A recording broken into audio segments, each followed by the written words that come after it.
J'aime pas tellement poser des questions aux machines déjà d'abord. Je préfère les poser aux humains. Est-ce que tu es bien là-haut? Est-ce que tu es bien arrivé? Voilà. Est-ce que tu es bien installé? Est-ce que tout ce qu'on t'a préparé depuis de nombreuses années te convient? Et est-ce que tu es prêt à nous donner une vision de la Terre telle qu'on a envie de pouvoir la regarder et avancer dans sa compréhension? Alors moi, je travaille depuis très longtemps sur est-ce que ce qu'on observe sur Terre avec des instruments terrestres est comparable avec ce qu'on observe dans l'espace. Voilà.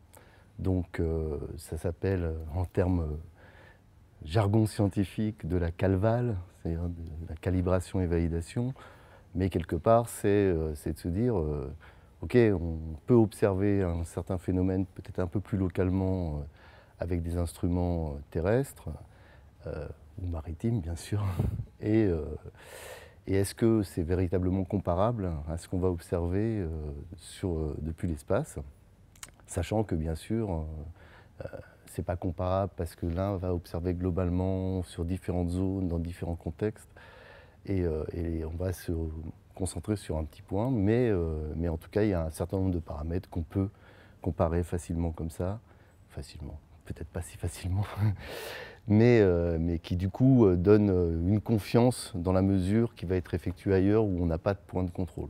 On a commencé dès les années 90, à partir du lancement du premier satellite altimétrique précis, Topex-Poséidon, au sud de la Corse, à Propriano, enfin plus précisément au cap de Senetosa, qui est au sud de Propriano, à justement se dire qu'on allait faire des comparaisons directes d'une mesure satellitaire avec une mesure faite en mer ou à proximité de la mer. Et on était à l'époque 3 sites dans le monde, à Harvest aux États-Unis, donc une plateforme pétrolière, à Bass Straits en Australie, donc plutôt en Tasmanie, et puis en Corse. Donc voilà, c'était les 3 points de contrôle un petit peu qu'on avait, qui étaient institutionnellement NASA, CNES, et puis les agences australiennes.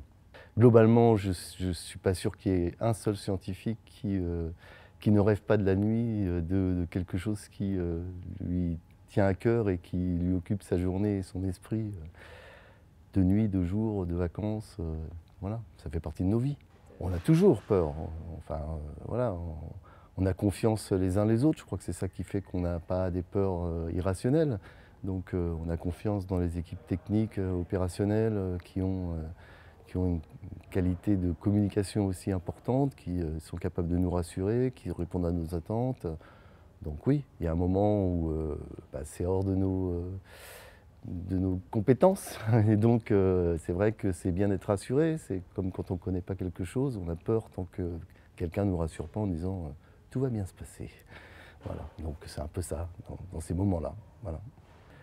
Pendant toutes ces années, on a observé un petit pinceau de mesure le long d'une trace de satellite et rien autour. Et cette fois, on va mesurer partout. Donc évidemment, ça va combler tous les trous où on n'a fait que des suppositions de ce qui pouvait se passer entre les mesures. Et donc c'est effectivement une révolution là-dessus. Et puis aussi une révolution sur le fait que historiquement, on s'intéressait beaucoup à l'océan, qui est effectivement la source d'eau principale sur Terre quand même, mais pas beaucoup aux eaux continentales. Et on sait que tout ce cycle de l'eau, de l'océan jusqu'aux eaux continentales, ça participe à un équilibre de la Terre. Et du coup, on va pouvoir un petit peu fermer la boucle, on espère, de ce cycle de l'eau sur Terre entre les océans et les eaux continentales.